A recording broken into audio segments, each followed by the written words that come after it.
Bonjour et bienvenue pour notre dernier Facebook Live de l'année 2022. Donc ce Facebook Live est animé par moi-même, Audrey Petit.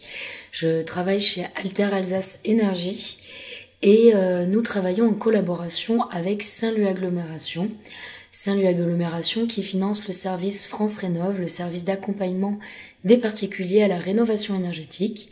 Et donc ce Facebook Live est aujourd'hui réalisé dans le cadre de ce service France Rénov'. Donc pour la petite histoire, Alter Alsace Énergie, nous sommes une association créée en 1980. Nous travaillons dans le domaine de la maîtrise de l'énergie et la sensibilisation aux énergies renouvelables et à la sobriété énergétique auprès du public scolaire et du grand public. Et nous accompagnons donc les particuliers, mais également les collectivités dans leurs travaux de rénovation énergétique et de développement des énergies renouvelables. Donc sur Saint-Louis Agglomération, nous tenons des permanences Info Énergie, des permanences France Rénov', à la fois par téléphone et dans les locaux des différentes mairies de l'agglomération. Donc vous pourrez prendre contact avec nous pour prendre rendez-vous, vous aurez nos coordonnées à la fin du Facebook Live. Donc aujourd'hui, le sujet qui nous intéresse, ce sont les matériaux d'isolation. Nous, dans notre travail quotidien, on a souvent la question qui ressort, quel est le meilleur matériau d'isolation? Est-ce que c'est le polystyrène? Est-ce que c'est la laine de bois? Est-ce que c'est la ouate de cellulose, la laine de verre? Bon, on va voir que la réponse n'est pas si simple. Déjà, on peut tout de même poser les bases. Il y a trois grandes catégories de matériaux d'isolation. Tout d'abord, il y a les matériaux dits synthétiques. C'est le polystyrène et le polyuréthane. Il y a ensuite les matériaux minéraux, laine de verre, laine de roche. Et enfin, il y a les matériaux qu'on appelle biosourcés. Ce sont des matériaux issus de ressources naturelles, végétales ou animales, ou encore des matériaux recyclés. Donc c'est par exemple la laine de bois, la ouate de cellulose qui est du papier, du carton recyclé, la laine de coton qui sont des jeans recyclés, ou encore de la laine de mouton, des plumes de canard. Voilà, tout ce qui est naturel. Donc ça, ce sont les trois grandes catégories de matériaux à retenir parce que ces matériaux ont été rangés dans des catégories différentes parce qu'ils ont des comportements différents et on va voir ça. Tout d'abord, quand on parle de matériaux d'isolation, ce qui nous intéresse en premier lieu, c'est de connaître leur performance. Puisqu'étant donné qu'on isole avec des matériaux d'isolation pour conserver la chaleur à l'intérieur de nos bâtiments, on s'intéresse aux matériaux qui a la meilleure performance intrinsèque. Alors déjà, pour parler de performance, il faut savoir de quoi on parle. On va parler, en termes de performance d'un matériau, on va parler de sa conductivité thermique. La conductivité thermique, c'est le petit sigle que vous voyez ici, c'est le lambda du matériau. Au plus la conductivité thermique du matériau est faible, donc au plus son lambda est faible, au plus le matériau est isolant et donc au moins il laisse passer de chaleur. Mais ce lambda ne fait pas tout.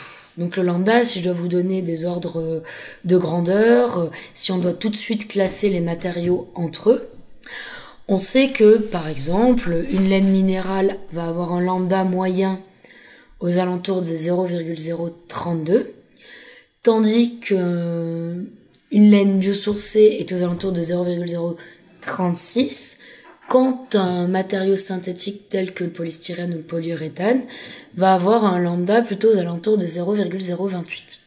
Donc, ceci étant dit, on peut se dire qu'effectivement, les matériaux synthétiques ayant le lambda le plus faible sont les matériaux les plus performants, en tout cas en termes d'épaisseur. Pourquoi je parle d'épaisseur? Parce que lorsqu'on parle d'isolation et de matériaux d'isolation et donc de performance d'isolation, on va parler surtout de résistance thermique. Donc la résistance thermique est caractérisée par le son R, la lettre R, qui est une relation entre l'épaisseur du matériau et sa conductivité thermique, donc son lambda. Au plus le R est grand, au plus ma paroi est isolée. Pour que ce R soit grand, il me faut à la fois une épaisseur d'isolant conséquente et à la fois un lambda, donc une conductivité thermique faible. Alors, je vous ai mis ici un petit tableau comparatif des résistances thermiques de différents matériaux. Donc, pour atteindre une résistance thermique de 5, on voit les différentes épaisseurs à mettre en œuvre selon le type de matériau. Donc on voit qu'effectivement polyuréthane, polystyrène sont en tête de gondole en termes d'épaisseur. Donc lorsqu'on a peu d'épaisseur, peu de superficie disponible, on peut privilégier ce type de matériau. Je voulais surtout mettre ce tableau comparatif pour briser un petit peu un lieu commun où lorsqu'on pense qu'on a des murs épais de 40-60 cm, on n'a pas besoin d'isoler. Bon, ben là, c'est assez clair, hein, si vous voulez vraiment ne pas avoir à isoler ou du moins avoir la même performance que 20 cm de polystyrène, il vous faudra un mur en terre cuite de 4 mètres d'épaisseur. Donc, en dessous des 4 mètres d'épaisseur, il vaut mieux isoler. Donc, on parle isolation également en corrélation avec les aides financières. Donc, aujourd'hui, dans le domaine de la rénovation énergétique, l'État a mis en place un certain nombre de règles, notamment les résistances thermiques à atteindre pour obtenir les aides financières. Donc ici, vous avez les différentes épaisseurs et les différentes résistances thermiques à atteindre pour obtenir les aides MaPrimeRénov', certificat d'économie d'énergie, crédit d'impôt et aides locales également. Donc vous voyez par exemple que il nous faut une résistance thermique de 7 dans les combles ou de 6 dans les rampants, de 3,7 dans les murs et de 3 sur le plancher bas, donc le plafond de la cave notamment. Donc ça c'est un détail, on pourra y revenir ensemble si vous prenez rendez-vous avec nous par téléphone ou lors de nos permanences physiques. Alors, on parle de performance du matériau, on parle donc de résistance thermique, ça c'est une chose. Au-delà de la simple résistance thermique, qui est donc la capacité du matériau à empêcher la transmission de chaleur de l'intérieur vers l'extérieur du logement et donc la perte de chaleur, on s'attache de plus en plus aujourd'hui au confort estival, puisqu'avec l'augmentation des températures moyennes en été et les différentes périodes de forte chaleur, ça va devenir une préoccupation grandissante. Le confort estival est défini pour un matériau par son déphasage thermique. Ce déphasage thermique, lui, n'a plus rien à voir avec la résistance thermique. Alors, il a toujours à voir avec l'épaisseur, puisque vous l'aurez compris, on ne peut pas parler d'isolation sans parler d'épaisseur mise en œuvre. Donc on n'aura pas de matériaux miracles qui pourront atteindre une résistance thermique extraordinaire avec 3 cm ou un déphasage thermique extraordinaire avec 3 cm, ça n'existe pas. En isolation thermique, il nous faut de l'épaisseur. Il nous faut de l'épaisseur pour atteindre un R confortable, mais il nous faut aussi de l'épaisseur pour augmenter le temps de déphasage thermique. Donc ce déphasage thermique, c'est la capacité qu'a un matériau à emmagasiner la chaleur et à freiner la propagation de la chaleur. Ce déphasage thermique, il est avant tout défini par la capacité massique du matériau, c'est-à-dire par son poids rapporté à son volume. Au plus un matériau a une densité élevée, au plus son temps de déphasage thermique va être élevé. Donc ce qu'on voit finalement sur ce petit tableau, c'est qu'effectivement les matériaux synthétiques tels que le polystyrène et le polyuréthane ont des masses volumiques assez faibles, de l'ordre de 20-30 kg le mètre cube, tandis que lorsqu'on va s'orienter vers des matériaux biosourcés type fibre de bois ou encore liège, qui a le plus grand temps de déphasage, donc lorsqu'on s'oriente vers des matériaux biosourcés, on va avoir des matériaux avec une masse volumique plus importante, donc une densité plus importante, donc une capacité thermique plus importante et donc un temps de déphasage thermique plus important. En quoi cela est-il intéressant? On le voit en fait sur la courbe qui s'affiche à l'écran. Lorsqu'on a un matériau avec un temps de déphasage thermique élevé, cela va nous permettre de lisser la température intérieure. Donc l'été, quand vous avez la température extérieure qui monte progressivement avec l'avancée de l'heure de l'horloge, quand on va arriver vers 10h, midi, où on va être au paroxysme de la température, vous allez avoir pendant ce temps votre matériau avec un bon temps de déphasage thermique qui va emmagasiner cette chaleur. Et donc, si on entend un de déphasage thermique de 8 heures, si à midi on a une température extérieure très forte, à l'intérieur on ne va pas le ressentir. Le déphasage va décaler la transmission des calories de 8 heures, donc lorsque il sera 20 heures, le matériau va commencer à restituer une partie de sa chaleur, mais sachant que la diffusion de la chaleur, la migration de la chaleur est toujours la même, c'est toujours du chaud vers le froid. Si à l'extérieur, la température extérieure commence à redescendre et que votre température extérieure est restée stable, le matériau d'isolation va finalement doucement restituer certes une partie des calories à l'intérieur, mais surtout au fur et à mesure que la température extérieure tombe et que la nuit tombe, restituer les calories à l'extérieur, ce qui va donc permettre un lissage thermique et donc une variation très faible de la température extérieure puisque le matériau aura fait tampon et que le soir venu redistribuera ses calories à l'extérieur.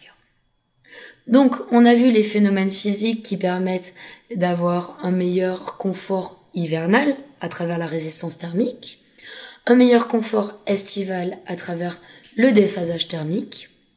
Maintenant on va s'attacher à des concepts un peu plus compliqués, un peu plus particuliers, qui sont la capacité d'un matériau d'être plus ou moins ouvert à la diffusion de la vapeur d'eau.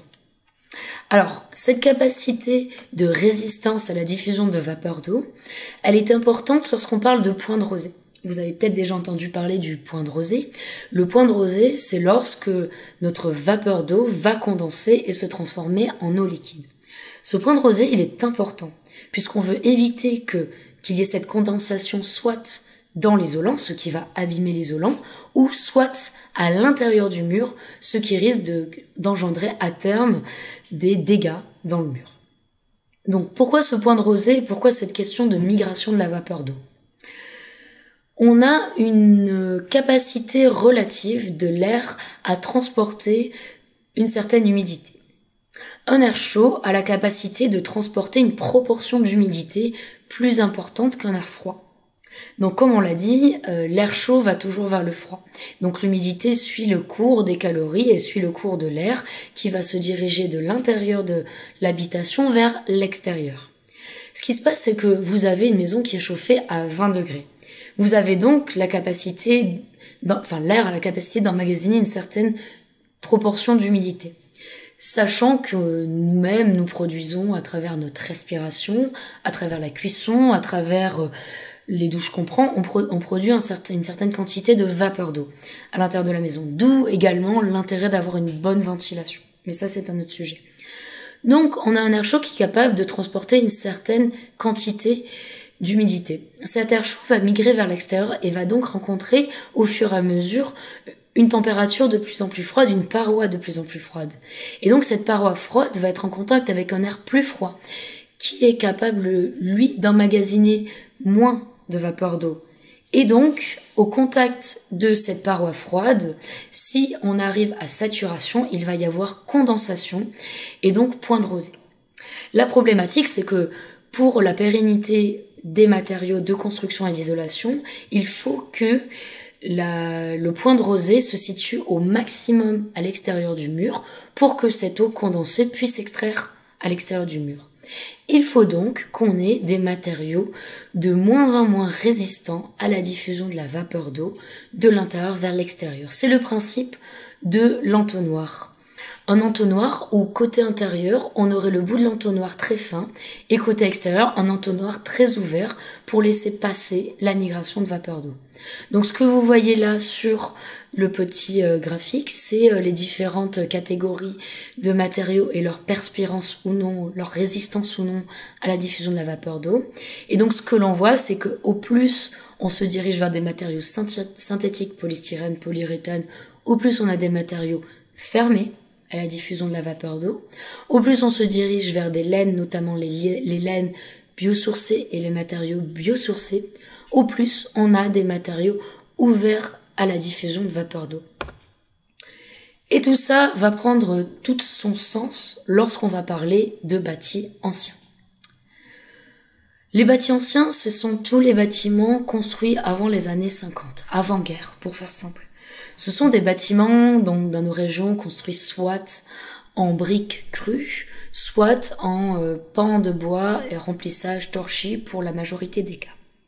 Ce sont des murs qui ont eux-mêmes une faculté hygroscopique. Ce sont des murs qui ont la capacité d'emmagasiner en leur sein une certaine quantité de vapeur d'eau et qui sont capables d'accepter que la vapeur d'eau les traverse puis s'évapore. Et donc dans le cas de ces murs anciens, il faut faire très attention aux matériaux qu'on met en œuvre. Il ne faut surtout pas imperméabiliser ces murs anciens en mettant en œuvre des matériaux étanches à la migration de vapeur d'eau que sont notamment le polystyrène et le polyuréthane, puisque ces matériaux sont putrescibles. Donc les matériaux anciens sont putrescibles.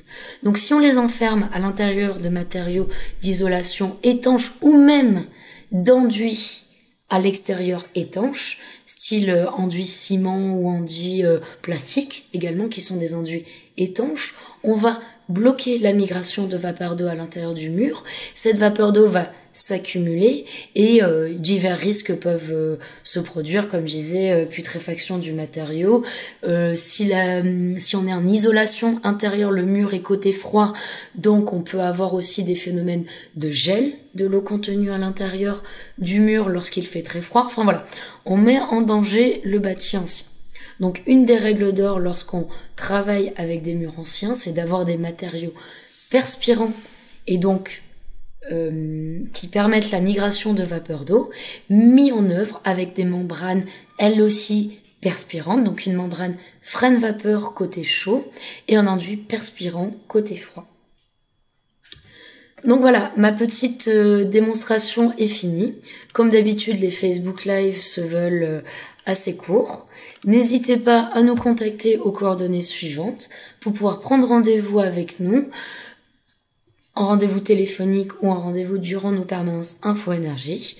Nous sommes disponibles pour répondre à vos questions.